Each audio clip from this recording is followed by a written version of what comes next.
Bon, ici on va faire une petite vidéo concernant de la philosophie trigonométrique.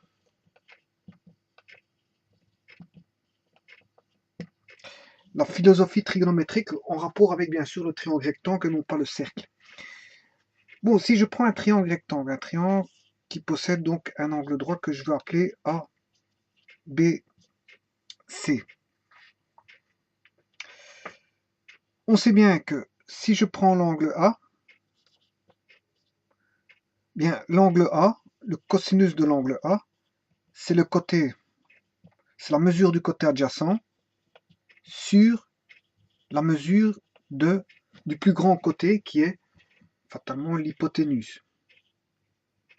En d'autres termes, le côté adjacent à l'angle A n'est sûrement pas l'hypoténuse, parce que l'hypoténuse, c'est justement le côté adjacent, c'est celui qui touche l'angle A. Mais il y en a deux. Il y a le grand côté qui est l'hypoténuse, et il y a le petit côté qui est le côté adjacent. Donc, le rapport des côtés sera égal à AB sur AC. Voilà que vaut le cosinus de l'angle A. Maintenant, si je prends l'angle C, le cosinus de l'angle C,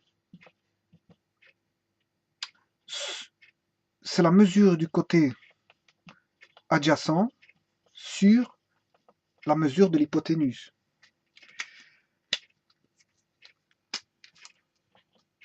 Les théories disent toujours que le côté adjacent à l'angle C, il y a deux côtés qui touchent l'angle,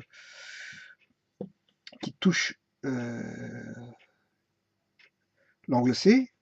Il y a le côté AC et le côté BC. Mais comme AC étant le plus grand côté étant l'hypoténuse, le côté adjacent AC est le côté BC. Donc, ce sera la mesure du côté BC sur la mesure de l'hypoténuse. Et l'hypoténuse vaut AC. Alors, j'ai bien dit que c'était de la philosophie trigonométrique. Je veux dire par là que si je prends l'angle A, son côté adjacent, c'est celui-là. Donc, le côté adjacent à A, c'est A. C'est AB. Le côté adjacent à C, c'est BC. Donc, le côté adjacent à A appartient à l'angle A. Le côté adjacent à l'angle C, c'est BC et il appartient à l'angle C. Donc, ce côté-là appartient, c'est le côté adjacent de A, et ce côté-là est le côté adjacent de C. Mais par rapport à B, est-ce que le côté AB, n'oubliez pas que ici on a l'angle droit vaut 90 degrés, et donc voilà. Est-ce que B a des côtés adjacents? Eh bien non.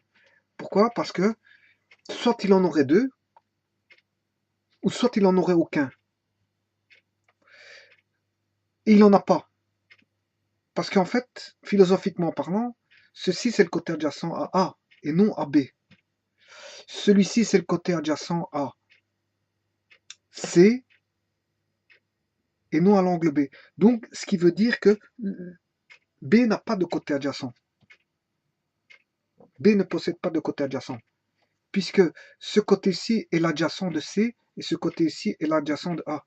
Donc l'angle A possède son côté adjacent, l'angle C possède son côté adjacent, et on pourrait dire que l'angle B possède deux côtés adjacents. Eh bien non, puisque en fait, trigonométriquement parlant, l'angle B n'a pas de côté adjacent. La preuve, faisons la preuve. On va faire le cosinus de l'angle B. Mais en fait, c'est le côté adjacent. Le cosinus de l'angle B, le cosinus de 90, hein, ça vaut 0. Voilà. Ce qui veut dire qu'on a le côté adjacent, la mesure du côté adjacent, sur l'hypoténuse.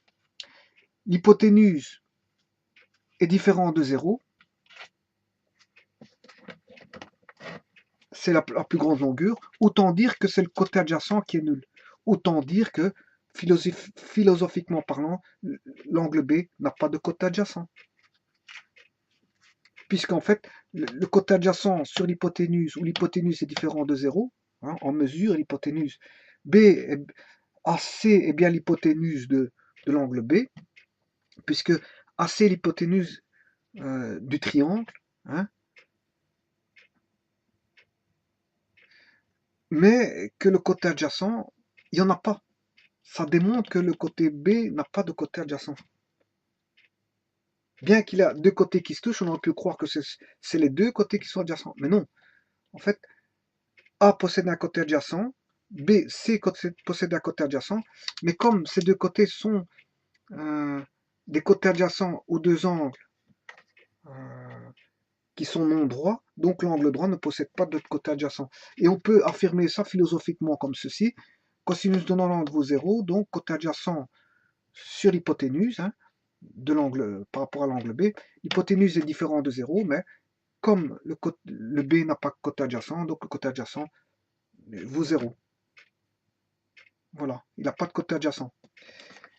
Voilà, ça c'est pour la théorie, je veux dire, du cosinus. Faisons de même avec la théorie du sinus. Et voyons philosophiquement parlant comment il en ressort du sinus. Voilà, donc toujours on a un triangle A, B, C. Voilà. Là on a l'angle A, l'angle B, et l'angle B, pardon, qui vaut 90 degrés puisque c'est un angle droit, et l'angle C. Bon, si je prends le sinus de A, c'est la mesure du côté opposé sur l'hypoténuse.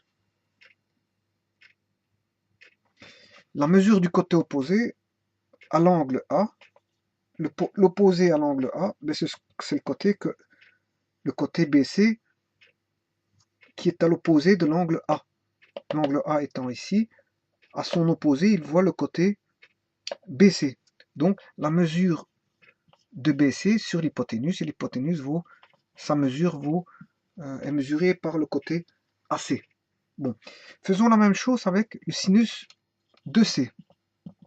Bien, c'est la mesure du côté opposé sur la mesure de l'hypoténuse. Alors, le C voit comme côté opposé la mesure de AB. Voilà. Maintenant, faisons le sinus de l'angle B. Le sinus de l'angle B, c'est le sinus de 90. Et le sinus de 90 vaut 1. Alors, comment peut-on expliquer qu'il vaut 1? C'est normal. C'est normal. On peut voir ça, les choses comme ça, philosophiquement parlant, bien sûr, pas mathématiquement parlant, que on a le côté opposé, la mesure du côté opposé sur l'hypoténuse. Mais que le côté opposé constitue justement l'hypoténuse. Donc, on a l'hypoténuse, la mesure de l'hypoténuse sur la mesure de l'hypoténuse, ça fait bien 1.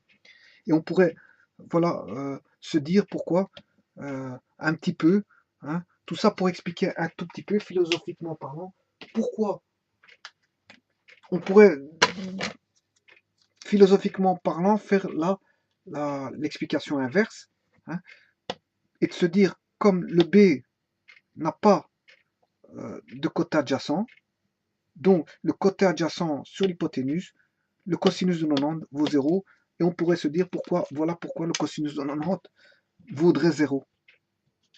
Voilà. Et tout comme on pourrait se dire pourquoi le sinus de 90 vaudrait 1. Philosophiquement parlant, on peut se dire que c'est le côté opposé sur l'hypoténuse et que le côté opposé constitue l'hypoténuse en elle-même. Donc l'hypoténuse, la mesure de l'hypoténuse divisée par la mesure de l'hypoténuse, ça fait 1. Donc on pourrait se dire que le sinus de 90 vaut 1, alors que le cosinus de 90 vaut 0.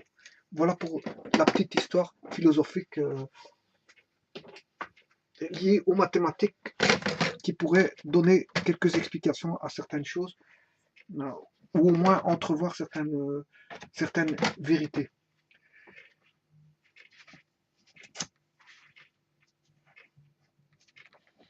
Voilà, je vous remercie.